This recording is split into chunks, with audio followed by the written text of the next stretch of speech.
আসসালামু আলাইকুম। বাংলাদেশের রাজনীতি নিয়ে করা এটি আমার শেষ ভিডিও। এরপরে হয়তো কখনোই দেশের রাজনীতি নিয়ে কথা বলতে আপনারা আমাকে দেখবেন না।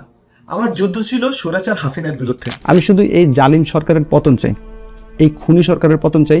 আমার যুদ্ধ ছিল বিনা ভোটে নির্বাচিত হাসিনা সরকারের দালালদের বিরুদ্ধে। হাজি সেলিমকে তো আপনারা সকলেই চিনেন, ওই যে সামান্য পান দোকানি থেকে যিনি হাজার কোটি টাকার মালিক হয়েছেন। কিন্তু এখন তো দেশে এসেছে নির্বাচিত সরকার, অতএব জনগণের ভোটে নির্বাচিত সরকারের বিরুদ্ধে কথা বলার কোনো ইচ্ছা আমার নেই।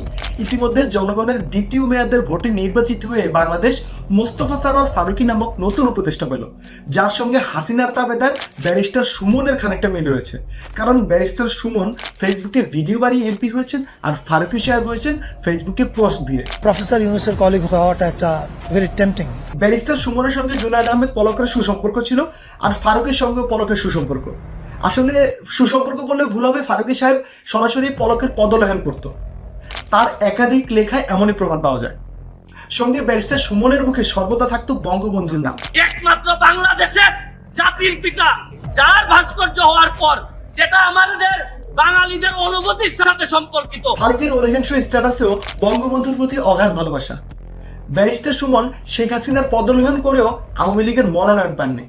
একইভাবে ফারুকী সাহেবও শেখ হাসিনার পদলেহন করে মনোনয়ন পাননি। তবে ব্যারিস্টার সুমনের সাথে ফারুকের সবচেয়ে বড় পার্থক্য হলো সুমন ক্ষমতায় আসার জন্য নিজের বউকে কখনো ব্যবহার করেনি, অপরপক্ষে এই ফারুকী ক্ষমতায় আসার জন্য নিজের বউ দিয়েও ব্যবসা করেছেন। জাতির জনক বঙ্গবন্ধু শেখ মুজিবুর রহমানের জীবনী নিয়ে নির্মিত সিনেমায় অভিনয়ের জন্য পারিশ্রমিক হিসেবে মাত্র 1 টাকা সম্মানী নিয়েছেন তিনি। এখন প্রশ্ন হচ্ছে, ফারুকীকে যদি একবার শেখ হাসিনা মনোনয়ন দিতেন, তিনি কি তা প্রত্যাখ্যান করতেন কিনা? উত্তর হচ্ছে না, তিনি প্রত্যাখ্যান করতেন না। যদি তাই না হয়, তবে বঙ্গবন্ধু সিনেমায় তার বইয়ের পারিশ্রমিক 1 টাকা কেন? হাসিনার সঙ্গে তার হাস্যোজ্জ্বল ছবি কেন? বিগত 3 মাসে তিনি নিজেকে উপদেষ্টা বানানোর জন্য আবেদন সহ যে পরিমাণ রাজনৈতিক স্ট্যাটাস দিয়েছেন, তার সমগ্র ফেসবুক জীবনেও এতটা রাজনৈতিক স্ট্যাটাস প্রদান করার কোনো রেকর্ড নেই। জুলাই বিপ্লবের আগে তার জীবদ্দশায় যত রাজনৈতিক স্ট্যাটাস ছিল, তা ছিল আওয়ামী সরকারপন্থী। খানিকটা এনআইএ স্যারের মতো, যে সরকারে থাকবে তারটাই চাটবে। 2013 সালে 6 এপ্রিল হেফাজতে ইসলামের সমালোচনা করে শাহবাগী কায়দা ফারুকী লিখেন, বাংলাদেশকে আফগানিস্তান বানানো হচ্ছে। 2015 সালে 6 মার্চ বঙ্গবন্ধুর ভাষণের প্রশংসা করে তিনি লিখেন, সালাম বঙ্গবন্ধু, আহা আজকের এই দিনে এই রকম প্রজ্ঞা পাবো কোথায়, কোথায় পাবো তারে। 2017 সালের 11 আগস্ট হাসিনার মাকে নিয়ে হাসিনার লেখা শেখ ফজিলাতুন্নেসা আমার মা পড়ে ফারুকী লিখেন, পড়তে পড়তে অনেক জায়গায় তিনি নিজের মাকে দেখতে পেয়েছেন। পরবর্তীতে কিন্তু এই মায়ের চরিত্রে বঙ্গবন্ধু সিনেমা অভিনয় করেছেন তার স্ত্রী তিশা।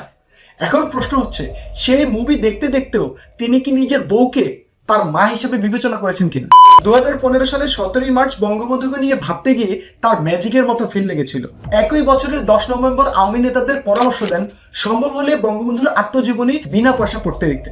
একই বছরের ডিসেম্বরে বউকে দিয়ে মন্ত্রীকে চাটা, এর 15 দিন পর আবার পলককে চাটা, 13 সালে শাহবাগীদের পক্ষে চাটা, 15 সালে মেয়র আনিসুল হকের পক্ষে চাটা, 14 সালে বঙ্গবন্ধুকে একাধিকবার চাটা।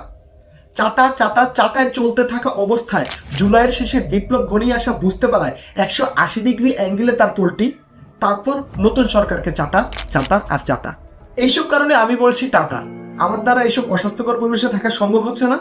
টক্সিসিটি থেকে বের হতে যাচ্ছি, বিশ্ব ভ্রমণে বের হবো, ট্রাভেল ব্লগ করবো, আর সামান্য চাকরি বাকরি করে পরিবারের সঙ্গে জীবন কাটিয়ে দিই। এইসব চাটাবাজি আর পোল্টিবাজির বাইরে আমি আপনাদের চোখে একটু শান্তি দিতে চাই। আমার জন্য সবাই দোয়া করবেন, আর ফারুকী ভাইয়ের জন্য সবাই দোয়া করবেন, যাতে তিনি এইভাবে চেটে প্রধানমন্ত্রী হয়ে যেতে পারেন। আল্লাহ হাফেজ, আসসালামু আলাইকুম।